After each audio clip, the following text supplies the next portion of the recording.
Untuk mendukung tutorial komputer, kalian bisa mengklik subscribe. Halo, selamat datang di tutorial komputer. Tutorial kali ini mengenai Mobile hotspot di Windows 10. Jika kalian belum mengetahuinya, jika laptop kalian memiliki fitur mobile hotspot seperti halnya smartphone kalian. Dan sekarang cara menggunakannya adalah, pertama kalian ke start menu, setelah itu kalian tuliskan mobile hotspot, tekan enter. Dan sekarang kalian sudah berada di menu mobile hotspot.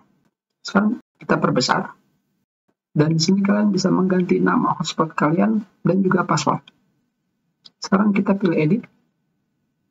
Di sini digunakan untuk mengganti nama hotspot dan di bawahnya digunakan untuk mengganti password. Tentunya paling tidak harus terdapat 8 karakter. Setelah itu kalian bisa menekan tombol save dan settingan kalian akan disimpan. Selanjutnya kalian tinggal menekan tombol on seperti ini, tombol toggle, dan sekarang hotspot kalian sudah bisa digunakan. Dan sekarang jika kalian tidak ingin selalu ke menu mobile hotspot, kalian bisa menggunakannya untuk mengaktifkan mobile hotspot itu di notifikasi di sini. Dan di sini kalian hanya tinggal menekan mobile hotspot dan sudah selesai. Kita sudahi. Terima kasih.